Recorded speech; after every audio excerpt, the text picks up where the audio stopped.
नमस्कार. खरं तर आजचा हा व्हिडिओ बनवतोय ना तो काहीसा वेगळा असणार आहे कारण का आजच्या या व्हिडिओमध्ये मी CUEP कॉलेजबद्दल माहिती सांगणार आहे आणि या माहितीमध्ये तुम्हाला कॉलेजचे कट ऑफ, सेफ स्कोर, कोणती स्ट्रॅटेजी फॉलो करायला पाहिजे जेणेकरून तुम्ही CUEP क्रॅक करू शकाल या सगळ्या गोष्टीबद्दल सांगणार आहे. खरं तर आजचे अशी जी कॉलेज डिटेल रिव्ह्यू व्हिडिओ असतात ना हे जनरली काउन्सिलिंगच्या वेळी आम्ही बनवतो, परंतु हा व्हिडिओ आत्तापासून बनवायचं कारण म्हणजे तुम्हाला एक ब्रीफ आयडिया येईल की CUEP मध्ये जर तुम्हाला एंटर करायचं असेल तर एक सेफ स्कोर काय असला पाहिजे, प्रत्येक ब्रँच वाईजचा कट ऑफ काय असतो, फी स्ट्रक्चर काय असतं, CUEP मध्ये एन्व्हायरमेंटल कसं आहे, क्लब्स कशा आहेत, त्यासोबत जे विद्यार्थी CUEP मध्ये शिकतात त्यांनी काय फॉलो केलं होतं जे तुम्हाला आता फॉलो करायचं आहे आणि त्याद्वारे तुम्ही एक बेस्ट स्कोर करून CUEP मध्ये शिकू शकाल याबद्दल एक बेस्ट स्ट्रॅटेजी सुद्धा तुम्हाला आजच्या व्हिडिओच्या एंडिंगमध्ये मिळेल. कारण आजचा जो व्हिडिओ आहे ना तो एंडिंगपर्यंत नक्की बघा, चॅनलला लाईक करा, शेअर करा आणि सबस्क्राईब करा. आता जनरल डिटेल्स सांगायचं म्हटलं तर CUEPचं आत्ताचं नाव CUEP टेक्नॉलॉजिकल युनिव्हर्सिटी केलं. 2022 पासून ती युनिव्हर्सिटी झालेली आहे. शिवाजीनगरमध्ये हे कॉलेज आहे.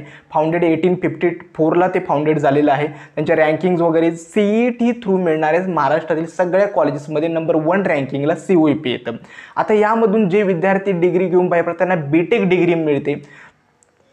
पहिल्यांदा होत होतं असं की सगळी जी ॲडमिशन्स होती ना CUEP मध्ये ती CET वर भरल्या जातात, म्हणजे 100% सीट्स या CET थ्रू भरल्या जातात. परंतु 2000 म्हणजे लास्ट इयरपासून JEE मेन्सचा स्कोर सुद्धा ॲक्सेप्ट करतायत आणि ही सगळ्यात महत्त्वाची गोष्ट आहे. कारण का विद्यार्थी बघतोय ना JEE मेन्समध्ये त्यांना चांगले असतात, मग असे विद्यार्थी काय करतात तर CET मध्ये भलेही कमी असेल ना तर ज्या लोअर NIT मध्ये घेण्याऐवजी CUEP प्रेफर करतात. त्यामुळे आता JEE मेन्स आणि CET याद्वारे तुम्ही CUEP मध्ये ॲडमिशन्स घेऊ शकता. आता JEE मेन्स मधून जर तुम्हाला ॲडमिशन घ्यायचं असेल ना तर किती टक्के सीट्स रिझर्व्ड आहेत तर 20% सीट्स या JEE मेन्स थ्रू भरल्या जातात. म्हणजे त्यांनी इंटेक कॅपॅसिटीज वाढवली आहे. उदाहरणार्थ जर CUEPच्या एखाद्या ब्रँचचा जर ते इंटेक जर 60 होत असेल तर त्यांनी आता त्या 60च्या सीट्स 20% सीट्स वाढवलेल्या आहेत. म्हणजे जवळजवळ 60च्या 75 सीट्स त्यांनी केलेल्या आहेत. हे झालं CUEP थ्रू ॲडमिशन मिळवण्याचे मार्ग. आता येतो की CUEP मध्ये ब्रँचेस कोणत्या आहेत आणि त्या ब्रँचेसचा इंटेक किती आहे. जनरली CUEP मध्ये पहिली टॉप ब्रँच आहे ती म्हणजे कॉम्प्युटर इंजिनिअरिंग आहे. दुसरी तिथे IT ब्रँच नाही आहे. CUEP मध्ये IT आणि CS या दोन्ही ब्रँचेस मर्ज करून कॉम्प्युटर इंजिनिअरिंग ब्रँच आहे. त्याचा इंटेक आहे 150चा इंटेक आहे. त्यामध्ये 120 सीट्स या CET थ्रू आणि 30 सीट्स या JEE मेन्स थ्रू भरल्या जातात. दुसरी ब्रँच आहे ती म्हणजे ENTC मध्ये इंटेक आहे तो 75 इंटेक आहे. त्यानंतर सिव्हिलमध्ये सुद्धा 75चा इंटेक आहे. मेकॅनिकलमध्ये 150चा इंटेक आहे. रोबोटिक्स आणि AI ही ब्रँच गेल्या वर्षीपासून त्यांनी चालू केली आहे. ही एकदम नवीन ब्रँच आहे.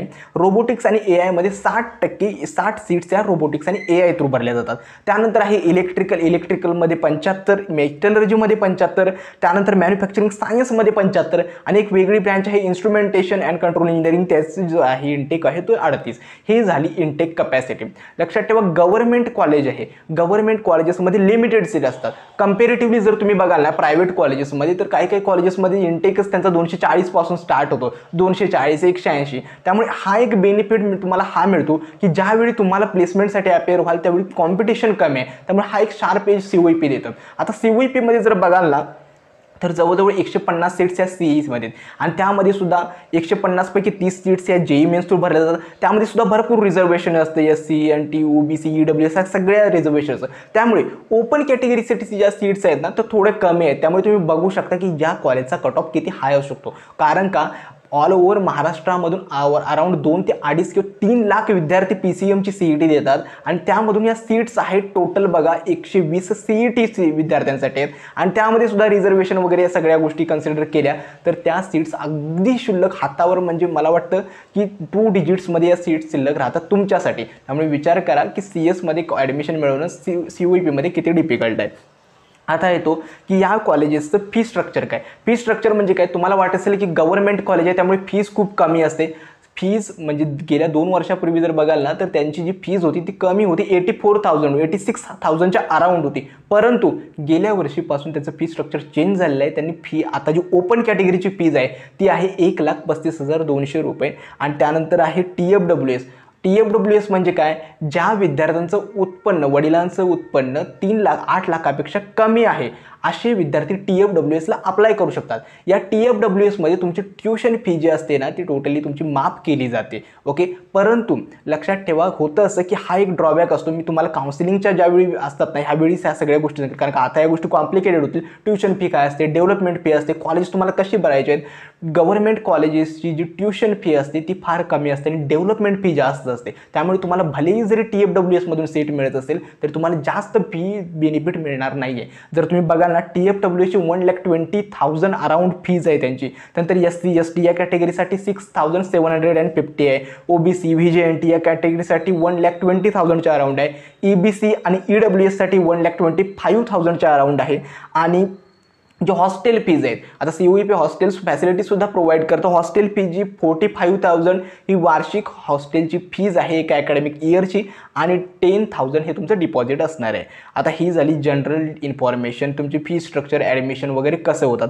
आता येतो कट ऑफ काय, हा मेन टॉपिक आहे। का सांगतो, कारण का जनरली बघाल ना विद्यार्थ्यांचं असं होतं, असं 2 वर्षापूर्वीची गोष्ट आहे, मला वाटतं 2 वर्षापूर्वीच झालं आहे। एका विद्यार्थ्याचं पर्सेंटाईल 84 पर्सेंटाईल होतं। 84 पर्सेंटाईलला विद्यार्थ्याला स्पॉट राऊंडमध्ये COEPची मेटलर्जी ब्रँच मिळाली होती 84। त्यामुळे विद्यार्थ्यांना काय वाटतं की मला 96 हवेत, 97 होते, त्यामुळे विद्यार्थ्यांना वाटतं की मला COEP आता मिळेल। तसं काही नाही, 84 मध्ये सुद्धा स्पॉटला मिळालं होतं। स्पॉटचं कसं असतं की तुम्ही डेफिनेटली सांगू शकत नाही की तुम्हाला ॲडमिशन मिळेल, हे लक बेसिसवर म्हणू शकता। आता तो कट ऑफ काय आहेत, आता मी जे कट ऑफ सांगणार आहेत ना हे कॅप राऊंड 1चे सांगणार आहे। गेल्या वर्षीच्या कॅप राऊंड 1चे मी कट ऑफ सांगणार आहे। गेल्या वर्षी 3 कॅप राऊंड झाले होते। मी तिन्ही कॅप राऊंडच्या कट ऑफच्या PDF ज्या डिस्क्रिप्शन बॉक्समध्ये जो व्हॉट्सअप ग्रुप दिला आहे त्याला तुम्ही नक्की जॉईन करा। त्या ग्रुपवरती मी सगळे जे कट ऑफचे PDF, त्यांचं फी स्ट्रक्चर, त्यांच्या रँकिंग्स वगैरे जेवढं मटेरियल माझ्या व्हिडिओसाठी मी जे गोळा करतो ते सगळं मी तुम्हाला त्या ग्रुपमध्ये सेंड करेल।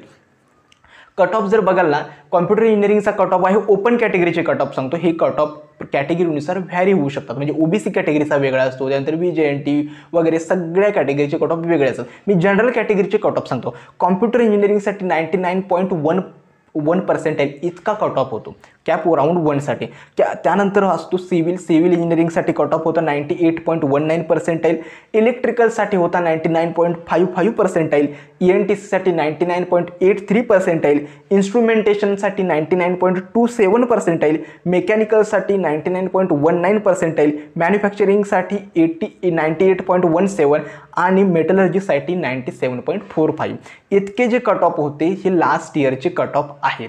आता येतो की कॉम्प्युटर इंजिनिअरिंगसाठी जर तुम्हाला ॲडमिशन घ्यायचं असेल तर सेफ स्कोर काय असणार आहे। लक्षात ठेवा, आता 2-3 वर्ष आम्ही काउन्सिलिंग, मॉक टेस्ट या सगळ्या गोष्टी अरेंज करतोय। मोस्टली काउन्सिलिंग जर मागच्या 2-3 वर्षांचं जर बघाल ना, जनरली विद्यार्थ्यांचा ज्यांचा स्कोर 175+ आहे, 175+ आउट ऑफ 200 PCM CET मध्ये, त्या विद्यार्थ्यांचे चान्सेस आहेत कॉम्प्युटर इंजिनिअरिंग मिळू शकत। डेफिनेटली सांगू शकत नाही, कारण का होतं असं हे कट ऑफ दरवर्षी व्हॅरी करत असतात। त्यामुळे जर तुम्हाला COEP मध्ये कॉम्प्युटर इंजिनिअरिंग जर पाहिजे असेल तर सेफ स्कोर असू शकतो 175+। आणि जर तुम्हाला COEP मध्येच ॲडमिशन घ्यायचे आहे, मग ती कोणतीही ब्रँच असू द्यात, असं जर तुम्हाला वाटत असेल तर तुम्हाला जनरल म्हणजे अराउंड जर 120+ हा तुमचा सेफ स्कोर असू शकतो। मग त्याद्वारे तुम्ही मेटलर्जी वगैरे या ब्रँचला अप्लाय केलं तर होऊन जाऊ शकतं। लक्षात ठेवा, हे जे मी कट ऑफ सांगतो ही गेल्या 2-3 वर्षाचं ॲनालिसिस करू शकतो। डेफिनेटली असं नाही की याच स्कोरला तुम्हाला COEPची ही ब्रँच मिळेल, ही कट ऑफ दरवर्षी चेंज होत असतात। आता 2-3 वर्ष मी बघतोय जे टेक रिलेटेड ब्रँचेस आहेत ना, CS, IT, ENTC, AI वगैरे, यांचे कट ऑफ ड्रास्टिकली वाढलेत। इतके वाढलेत की विद्यार्थी जे मेकॅनिकल, इलेक्ट्रिकल, सिव्हिल यांचे कट ऑफ खूप कमी आलेले आहेत। तर हे झालं कट ऑफ बद्दल। आता येतं कॉलेजचे प्लेसमेंट रेकॉर्ड्स। हे खूप महत्त्वाचं असतं, कारण का लक्षात ठेवा, तुम्ही 4 वर्ष ज्यावेळी इंजिनिअरिंग शिकता ना त्यावेळी तुमच्या हातात एक चांगलं जॉब किंवा एक चांगले पॅकेज असणं खूप गरजेचं असतं, जे तुम्हाला COEP मध्ये सुद्धा बघायला भेटतं। अराउंड लास्ट 2022 आणि 23चे मी रेकॉर्ड्स तुम्हाला सांगतो, जे मला वेबसाईटवरती त्यांच्या फाइंड झाले। ते म्हणजे 87% विद्यार्थी जे कॉम्प्युटर इंजिनिअरिंग ब्रँचमध्ये शिकत होते ते प्लेस झाले होते। त्यानंतर 198 कंपनीजनी कॅम्पसला व्हिजिट केली होती रिक्रुटमेंटसाठी। त्यानंतर सगळ्यात कमी जी प्लेसमेंट मला दिसली ती होती सिव्हिल ब्रँचमध्ये, फक्त 48% विद्यार्थी प्लेस झाले होते। त्यानंतर हायेस्ट सॅलरी त्यांची 50 LPA होतं, लॅक्स पर ॲनम। त्यानंतर ॲव्हरेज जी सॅलरी आहे ती होती 11.35 LPA होती आणि मिनिमम सॅलरी 4 LPA एवढी दिसते।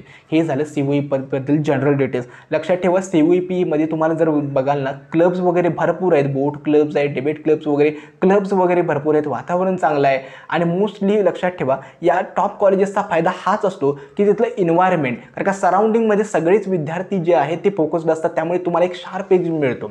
ही झाली जनरल इन्फॉर्मेशन. आता लक्षात ठेवा स्ट्रॅटेजी काय असणार आहे COEPसाठी. मी नेहमी सांगत असतो की फक्त आणि फक्त तुम्हाला अभ्यास करण्याऐवजी तुम्हाला एक स्मार्ट वर्क करायचं आहे. हे यासाठी आता तुमच्याकडे 2 ते 2.5 महिने शिल्लक आहेत आणि उरलेल्या वेळेमध्ये जर तुम्हाला COEP सारखं टॉप कॉलेज जर क्रॅक करायचं असेल तर पहिली गोष्ट म्हणजे काय, तुमचा मॅक्सिमम सिलेबस कवर असला पाहिजे. असं नाही आहे की इनकम्प्लीट सिलेबस ठेवून मला इतके पर्सेंटाईल मिळणार आहे. ट्राय करा की जेवढा सिलेबस कराल तो मॅक्सिमम तुमचा कवर झाला पाहिजे, त्याची MCQs वगैरे व्यवस्थित प्रॅक्टिस झाली. दुसरं प्रॉब्लेम सॉल्विंग. लक्षात ठेवा की मी कायम सांगतो की एक गोष्ट आहे की विद्यार्थी काय करतात, फक्त थिअरॉटिकल स्टडी करतात. थिअरॉटिकल म्हणजे काय, वरवरून फक्त थिअरी कवर करायची, फॉर्म्युलेज पाठ करायचं, परंतु MCQ सॉल्व करायची नाही. तुम्ही जेवढी MCQ प्रॅक्टिस कराल ते तुमच्यासाठी फार बेनिफिशियल असणार आहे. त्यामुळे ट्राय करा की मॅक्सिमम MCQs तुम्ही आतापासून सॉल्व करा. थर्ड आहे ते म्हणजे काय, तुमचे PYQs जे आहेत ना ते परफेक्ट केले. ॲटलिस्ट मागच्या 4 इयर्सचे PYQs जे आहे ना परफेक्ट करा. स्कोर बुस्टर तुम्ही प्रेफर करू शकता, ज्यामध्ये जे चॅप्टर वाईज PYQs वगैरे दिले आहेत ते रेफर करा आणि PYQs आहेत लास्टच्या 3 ते 4 वर्षे ते परफेक्ट करायचे. आणि फोर्थ आहे म्हणजे काय, मॉक टेस्ट आणि ॲनालिसिस. मॉक टेस्ट आणि ॲनालिसिस म्हणजे काय, ज्यावेळी तुम्ही पहिल्यांदा एखादी मॉक टेस्ट दिला ना त्यावेळी असं नाही की तुमचा स्कोर डायरेक्टली तुम्ही 120+ 140+ स्कोर कराल. त्यावेळी तुमचा स्कोर ॲव्हरेजच असणार आहे 90 100 वगैरे. परंतु हळूहळू तुम्ही ॲनालिसिस करायचं, तुमच्या चुका कुठे होत आहेत, तुमचे वीक टॉपिक्स कुठे आहेत आणि त्या चुकांमधून तुम्ही इम्प्रूव्हमेंट करून एका बेस्ट स्कोरपर्यंत पोहोचायचं असतं. ही झाली 4th स्टेप आहे मॉक टेस्ट अँड ॲनालिसिस. लक्षात ठेवा मॉक टेस्ट आता आम्ही ज्या आमच्या मॉक टेस्ट असतात त्या आम्ही CETच्या आधी 1-1.5 महिना आम्ही लॉन्च करतो. यावर्षी सुद्धा आम्ही मॉक टेस्ट लॉन्च करणार आहोत, त्यामुळे ती काळजी करा. तुम्हाला बेस्ट कंटेंटच्या मॉक टेस्ट आम्ही तुम्हाला प्रोव्हाइड करू. आणि तसं पण आम्ही मॉक टेस्टसोबत तुम्हाला पर्सनल मेंटरशिपसुद्धा प्रोव्हाइड करतो. त्यामुळे तुमचे काही प्रॉब्लेम्स असतील, डाऊट्स असतील, तुमच्या काही कन्सेप्ट्स वगैरे असतील त्या सगळ्या तुम्हाला प्रॉपर गायडन्स आम्ही प्रोव्हाइड करतो. त्यामुळे स्ट्रॅटेजी काय, मॅक्सिमम सिलेबस कवर केला पाहिजे, मॅक्सिमम MCQ प्रॅक्टिस झाली पाहिजेत, PYQs परफेक्ट करायचे आहेत, रिव्हिजन आणि मॉक टेस्ट ॲनालिसिस या 4 गोष्टी आहेत ज्या तुम्ही जर आत्तापासून फॉलो केल्यात तर डेफिनेटली तुम्ही COEP क्रॅक करू शकता. तर आजचा हा व्हिडिओ कसा वाटला हे तुम्ही मला नक्की कमेंट सेक्शनमध्ये कळवा. कोणत्याही जरी नवीन टॉपिकवरती व्हिडिओ असेल ना ते देखील मला कमेंट सेक्शनमध्ये कळवा. आजचा हा व्हिडिओ मी येथेच थांबवतो. धन्यवाद.